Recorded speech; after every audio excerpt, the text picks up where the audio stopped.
আসসালামু আলাইকুম। যেহেতু এখন গরম চলে এসেছে তাই প্রতিদিন ঠান্ডা ড্রিঙ্কস খেতে ভীষণ ভালো লাগে, তাই না?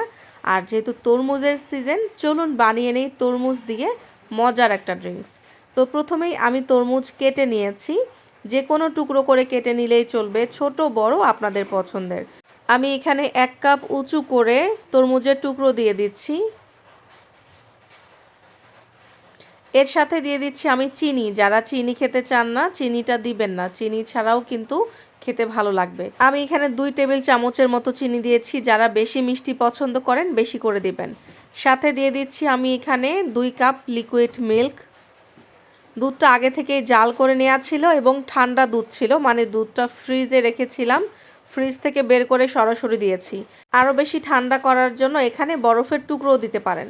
আমি জানানের সাথে কথা বলতে বলতেই ভুল করে পেছনের ঢাকনাটা ভালোভাবে লাগাইনি, মানে ব্লেন্ডারের ঢাকনাটার যে 3টা হুক ছিল 2টা লাগিয়েছিলাম আর পেছনেরটা লাগানো হয়নি, তো এই জন্য অনেকগুলো দুধ পড়ে গেছে। এবার ঢাকনাটা ভালোভাবে লাগিয়ে নিয়েছি। তো অনেকের কাছে মনে হবে আমি ব্লেন্ডারটাই চালাতে জানি না। যাই হোক, এত বছর ধরে কাজ করছি তারপরেও মাঝে মাঝে ভুল হয়ে যায়। এখন আমি খুব ভালোভাবে ব্লেন্ড করে নিব যেন তরমুজটা সুন্দরভাবে ব্লেন্ড হয়ে যায়। এবার অবশ্যই ছেঁকে নেবেন, তরমুজের বিচি কিন্তু দাঁতে পড়লে খেতে একটুও ভালো লাগবে না।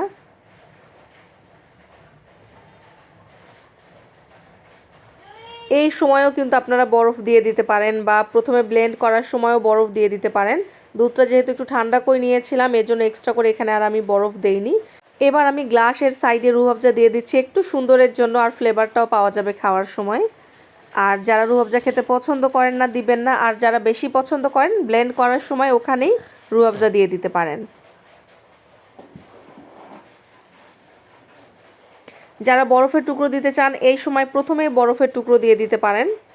তা আমি এখন ঢেলে নিচ্ছি।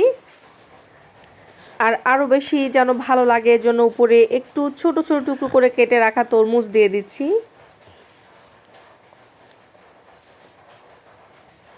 এবার এর উপরে আমি রুহ আফজা দিয়ে একটু ডিজাইন করে দিচ্ছি। যেহেতু তরমুজ দিয়ে আমরা বানিয়েছি, মিল্কশেক বলা চলে বা তরমুজের ড্রিঙ্কস যেটাই বলেন না কেন, তরমুজ দিয়ে ডেকোরেট করলাম। তার সাথে আমরা দিয়ে দিলাম একটু পুদিনা পাতা। খাওয়ার সময় কিন্তু ফ্লেভারটা একটু হলেও পাওয়া যায়। সে অবশ্যই বানাবেন এবং আমাদেরকে কমেন্ট করে জানাবেন আপনাদের কেমন লেগেছে। আজ এই পর্যন্ত, ইনশাআল্লাহ কথা হবে নেক্সট ভিডিওতে। আল্লাহ হাফেজ।